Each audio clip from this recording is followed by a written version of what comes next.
Okay, so in this lecture, I'd like to begin a series of organic chemistry, organic one videos by first talking about carbon and its different hybridization types.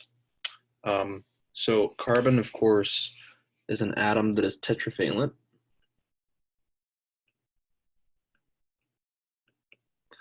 And tetravalent implies that carbon, before it forms any sigma or pi bonds with other atoms, it initially begins by having 4 valence electrons.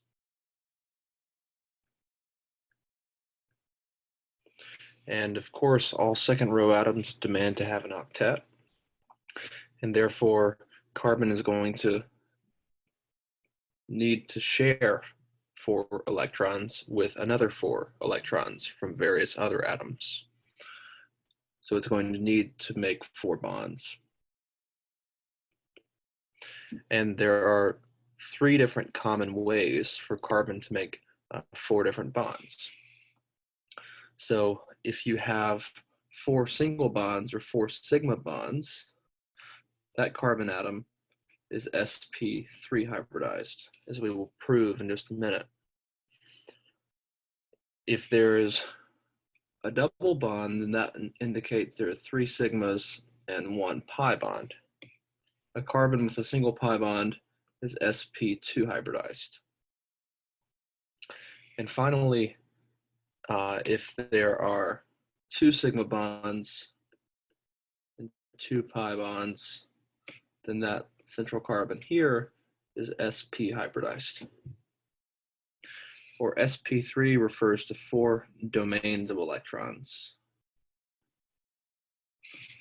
So the domain count from left to right is 4, 3, and 2. And it is no coincidence that the 1s and the 3 p's add up to 4. Additionally, the 1s and the 2 p's add up to 3. And the s and p add up to 2. The number of domains is also equal to the number of hybrid orbitals at that carbon.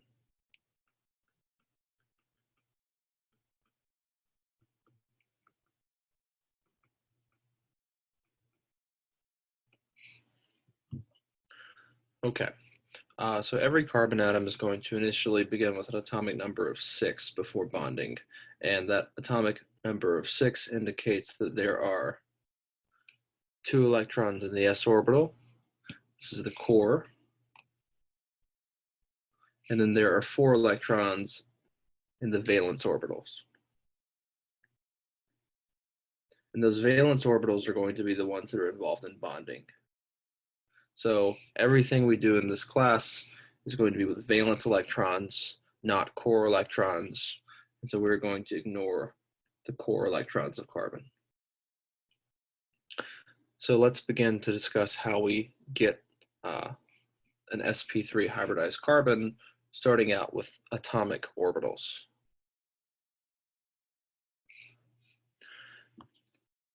So the starting point for each of these is going to be the initial electron configuration of the valence orbitals, where there are 2 electrons in the s and 2 unpaired electrons in the p orbitals.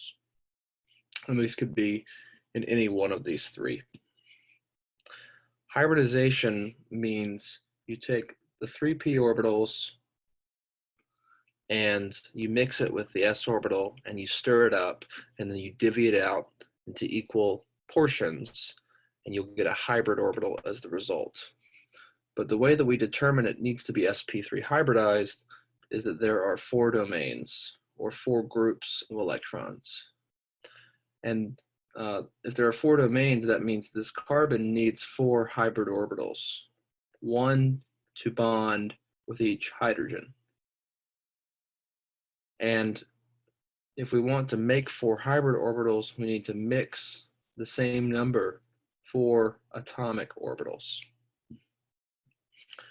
So mixing the s with the p or the s with 3 p's is going to create sp3 orbitals that are not a perfect dumbbell shape, but they are also not a perfect spherical shape. They are hybrid. And the value of doing this is that atomic orbitals like s and p, these are poor at bonding. Okay, they are orbitals that allow an atom to own electrons or to keep the electron density for himself. But now the 4 sp3 orbitals, or the 4 hybrid orbitals, each are left with 1 electron. So we divvy those up evenly so that each of them can go on to make a new bond with a hydrogen atom in this methane structure. I'll draw that in a minute. But the 4 sp3s are 1 part S and 3 parts P. So they are 25% S character and 75% P character. And I want to emphasize that all of these orbitals were mixed together. They were all hybridized. So the 3 P's and the single S are each represented in these 4 hybrid orbitals. And that means there's no p orbital that's left unhybridized.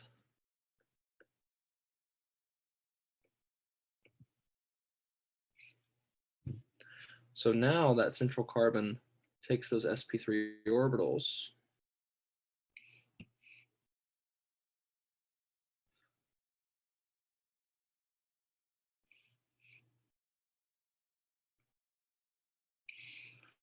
and is going to make a bond with each hydrogen atom. And the hydrogen brings a 1s orbital.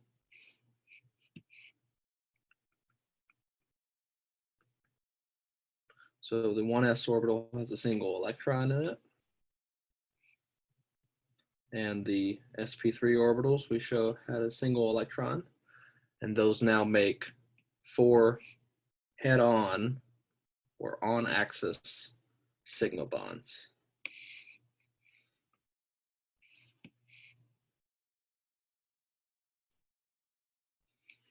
So every time you make a sigma bond, the sigma bond is made by the overlap of hybrid orbitals at carbon, or the hybrid sp3 with the 1s of hydrogen.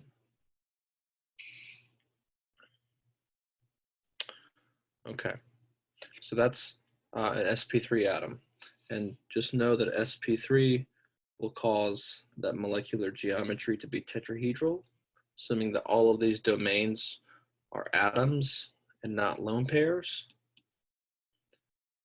or all the domains are bonds connecting atoms to one another.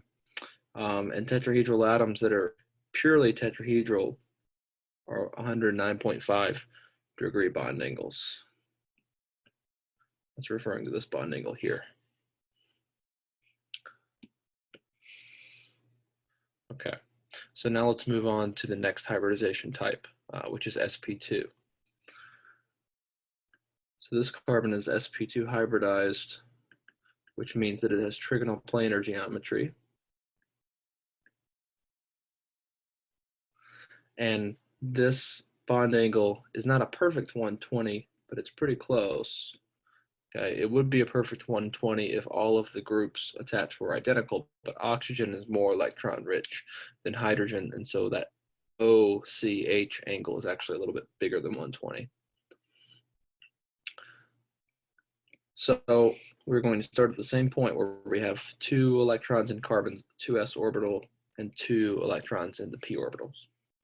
But this time, the sp2 has 3 domains around it. The double bond just counts as 1 domain. And that means that we need 3 hybrid orbitals at carbon to make those 3 sigma bonds. And therefore, we need to mix 3 atomic orbitals to make 3 hybrid orbitals.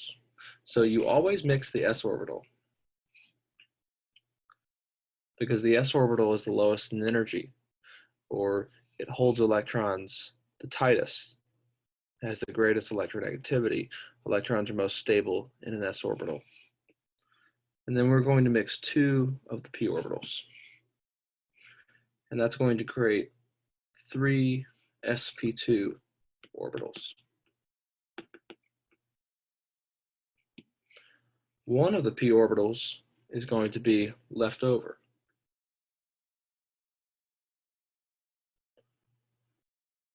So we have here 1 electron divvied up into each of the 4 orbitals, so they can each accept another electron and make a bond. We have 3 sp2s that came from the overlap, or came from the mixing of s and p, and then we have 1 unhybridized p orbital that remains.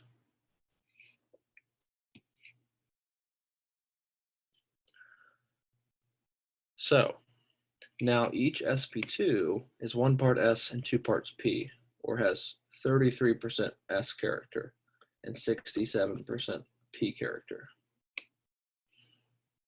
And that's going to allow us to make 3 sigma bonds. So let me draw that central carbon with the 3 sp2 orbitals around it.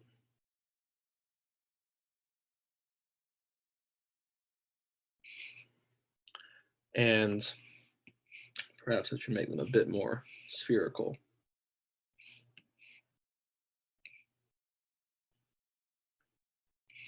They're about 120 degrees apart, and 1 electron is in each of those. And then the hydrogens, once again, have an s orbital with an electron that does not hybridize. And those overlap to make sigma bonds. Let me use a separate color here.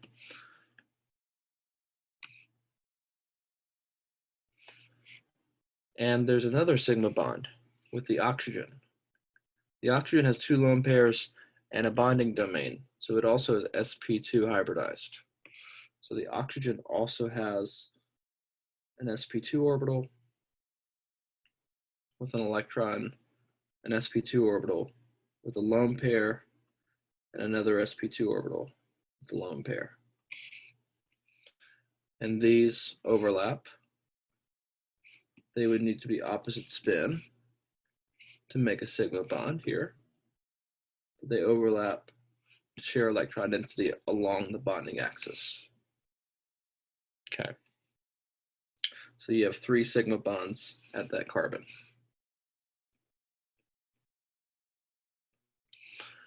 But because the oxygen and the carbon are both sp2 hybridized, they each have 1 p orbital that's unhybridized,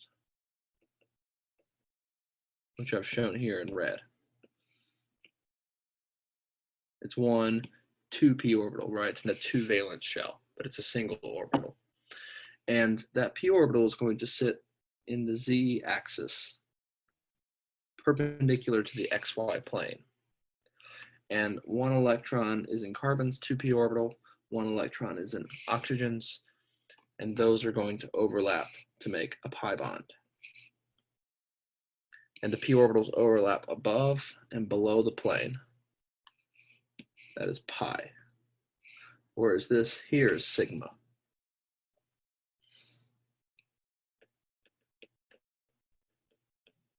So let me distinguish a couple things, differences between sigma and pi. First of all, sigma bonds are stronger. Pi bonds are weaker.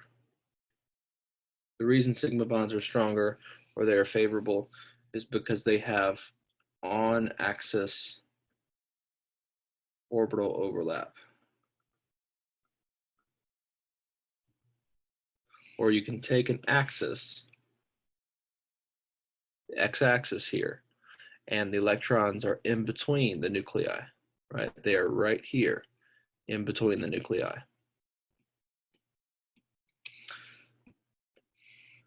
So you can say for a sigma bond, 99% of the electron density is between the nuclei.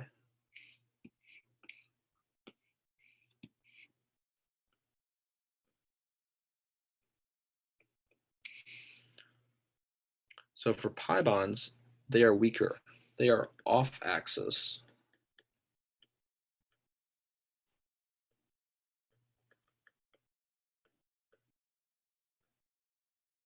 And specifically, pi refers to the p orbitals sharing electrons parallel with one another. So they share electrons above and below the x-axis, okay, but above and below the xy plane, but not within this axis here. Okay, there's a node at the p orbital where there's no pi electron density in here.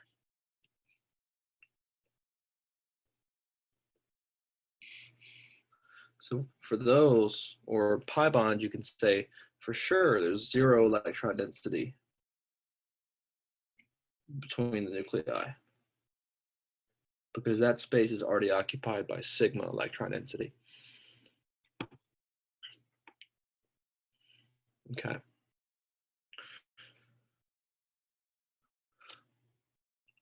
So one more hybridization type for carbon is sp hybridization.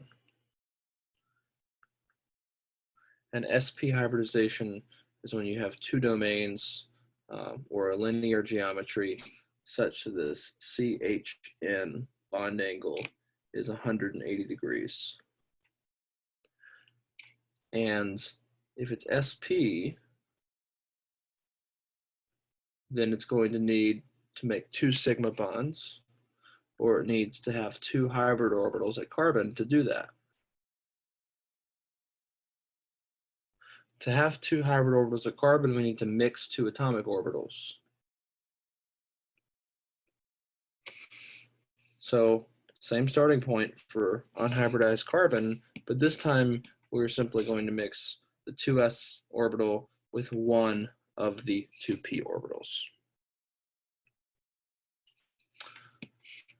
And so here's what you get. You get two hybrid orbitals out that are quite spherical. And then you have two p orbitals that remain.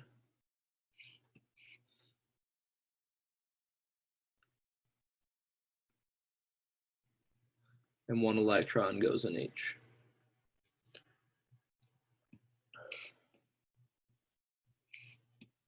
So we have two SPs. Each of the SP orbitals is 50% S character and 50% P character.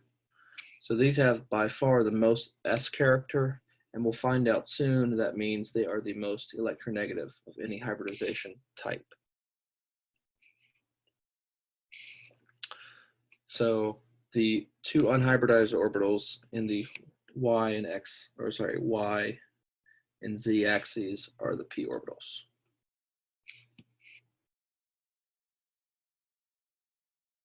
So this time you get two P's that are unhybridized.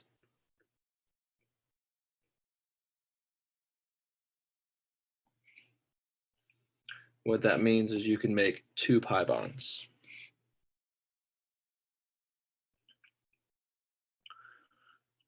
So now carbon is going to have those sp orbitals at 180 degrees from one another.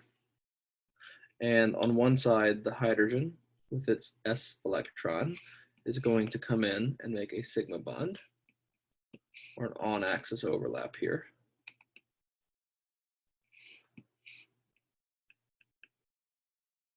And there are going to be two sigma bonds. The nitrogen, because it has a lone pair, also has two domains and is also sp hybridized. So the nitrogen also hybridizes an s and a p orbital, and one electron in an sp orbital will overlap with carbon's sp orbital to make another sigma bond. And then the carbon and nitrogen each have an unhybridized p orbital in the y-axis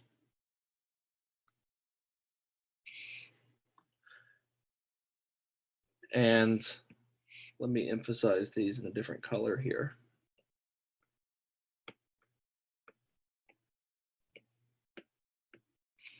So let's say that this is Py, and they will overlap in a parallel manner to make a pi bond above and below the x-axis, but not in the internuclear x-axis.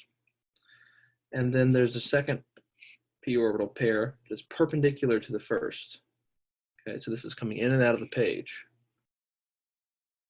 And those p orbitals are in the z-axis. So there are two perpendicular p orbitals.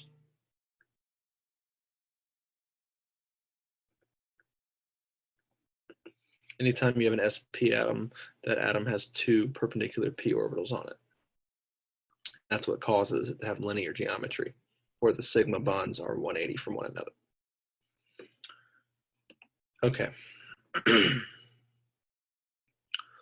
So now I want to do a molecule of the day or structural analysis problem that helps us to put all this together.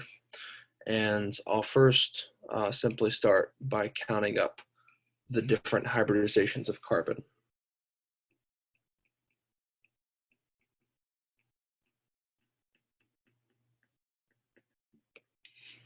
So sp carbons, sorry, sp3 carbons, sp2 carbons, and sp carbons. So all of the sp3s are going to be those that are simply singly bound.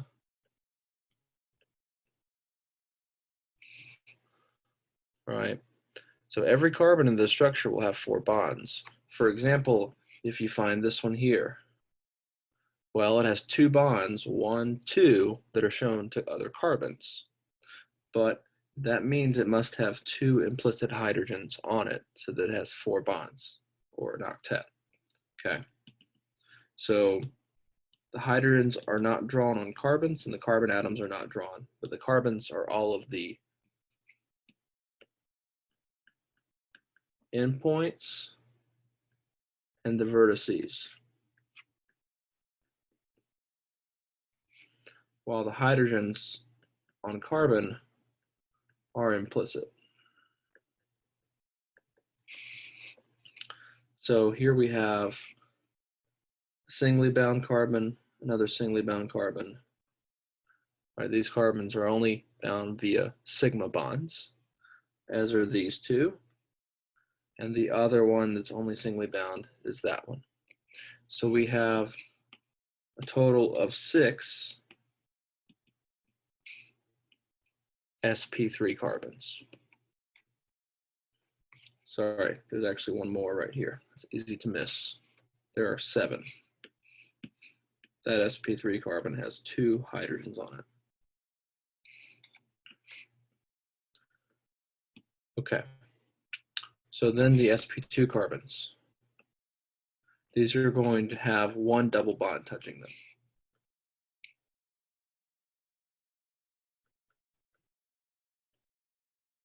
And there will be, of course, 2 single bonds as well. So all of these carbons in this benzene or arene ring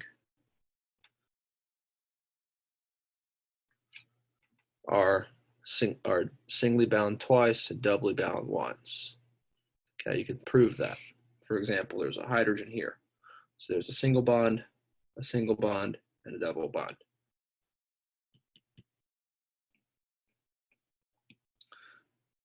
The other sp2 carbon is that out here, the carboxylic acid. And so that's a total of 7 sp2 carbons. And the only sp carbon in this structure is that with a triple bond. So sp carbons will either have 2 doubles or 1 triple with 1 single bond.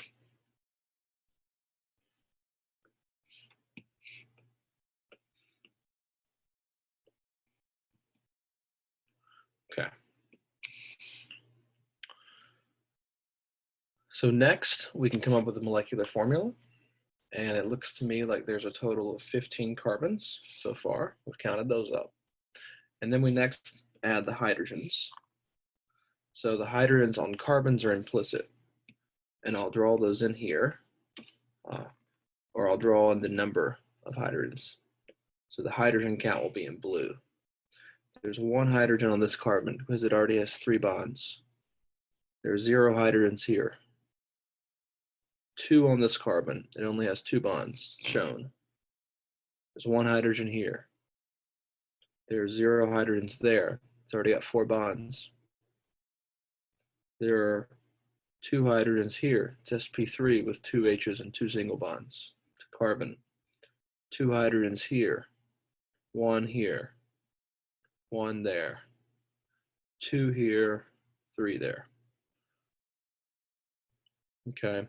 The other hydrogens that are not implicit are those on heteroatoms. There's 1 here. And there's 1 of the oxygen. So that's a total of, let's see, 5, 7, 8, 10, 12, 14, 17.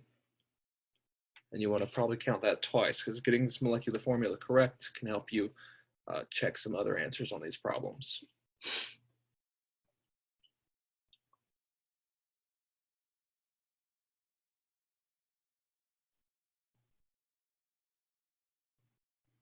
Okay, yeah, 17. Okay, so next you simply list other atoms in alphabetical order.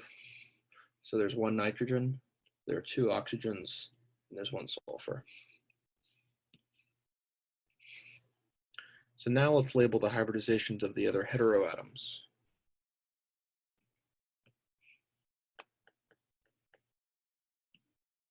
Heteroatom means not carbon and not hydrogen.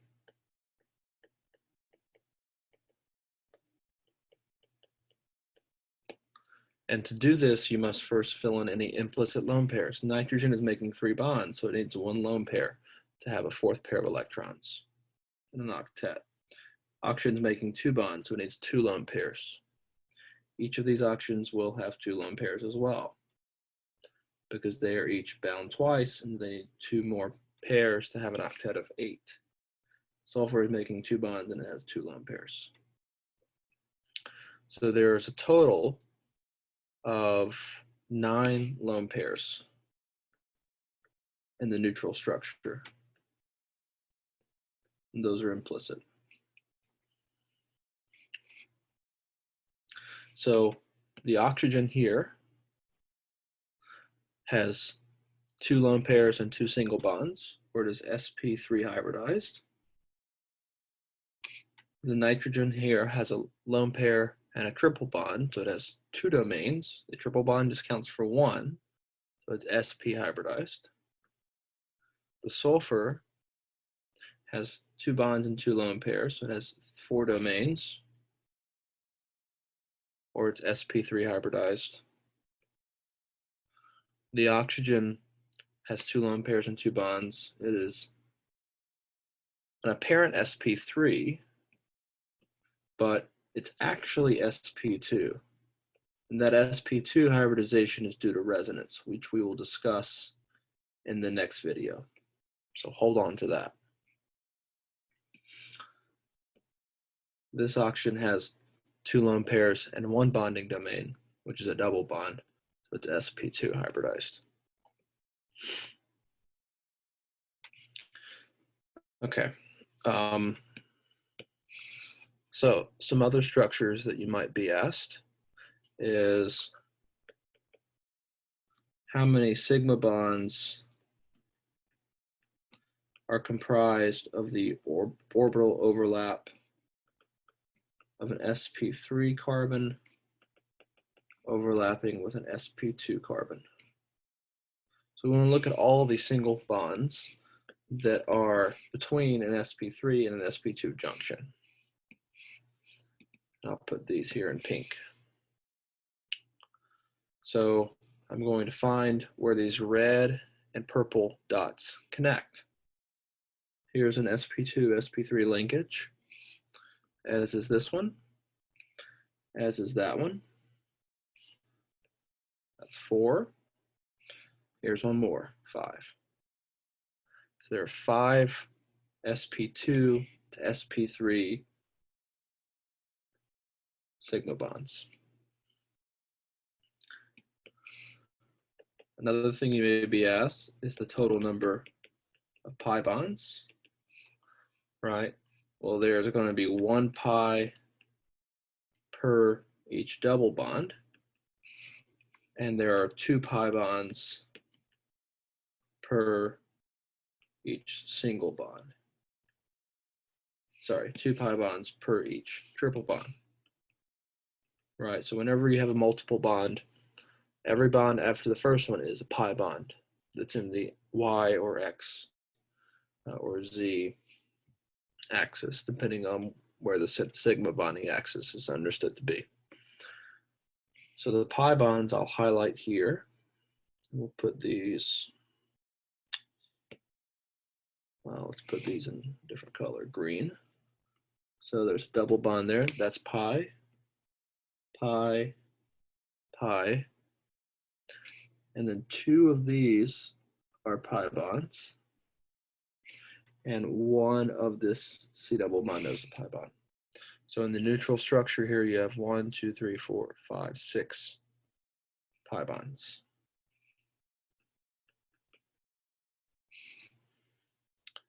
And another question you may be asked is, are there any equivalent resonance structures? And we're going to discuss resonance in the next video. But equivalent resonance structures here, you're looking mainly for arene type structures, or those that are derived from benzene.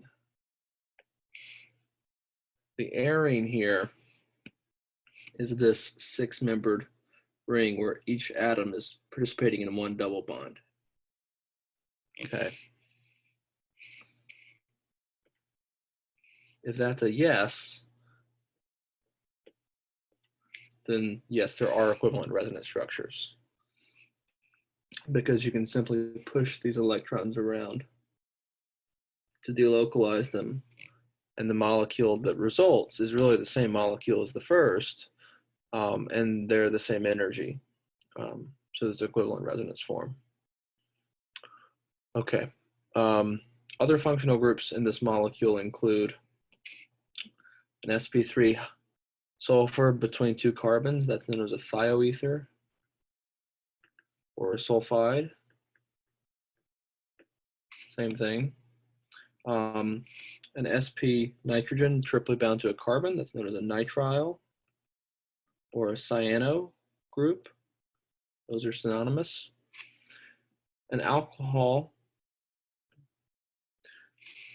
this oxygen here is on a carbon that is primary, or this carbon is bound to 1 carbon.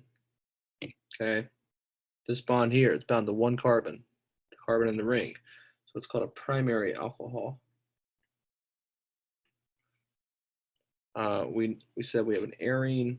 This entire benzene ring is an arene, alternating pi bonds.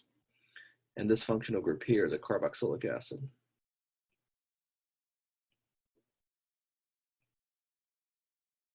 Okay, so there's a variety of those. You should go to a relevant page in your textbook and memorize them. We will explore them at various times throughout Organic 1 and 2, but for now you just need to know their names and what their structures appear to be. So one more question I want to explore is, what's the largest number of carbons that occupy the same plane, or the largest number of continuous coplanar carbon atoms? And these are going to be those that are continuous sp2 or sp hybridization. That molecule we saw earlier, formaldehyde, was sp2 hybridized. And any sp2 atom is trigonal planar, which means that anything attached to this atom is in the same plane as that atom. So all these atoms are coplanar with one another. Anything directly attached to an sp2 is coplanar with that sp2.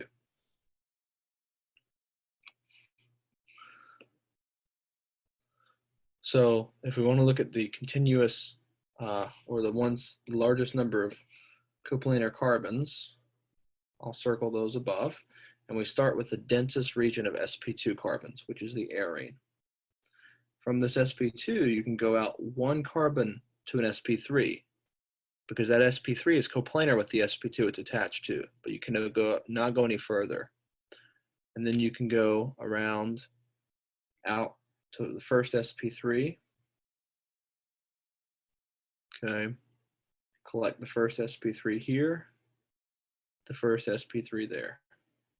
So the carbons in that blue circle, not circle, whatever the shape is, are in the same plane. It's all of the continuous sp2s and then one sp3 away from those. Okay, that's the furthest you can go. Once you hit the first sp3, then it becomes tetrahedral and you cannot go any further. So it looks to me like there are 10 coplanar carbons.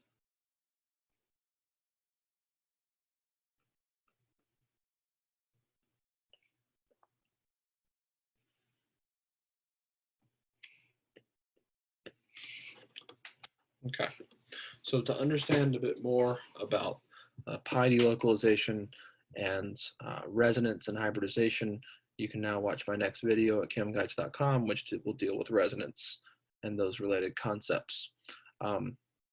You can also find relevant practice for this types of materials in the Unit 1 of my Orgo 1 course guide, Structural Analysis, pages 1 and 2, at the very beginning of the Orgo 1 course guide, which you can find at chemguides.com.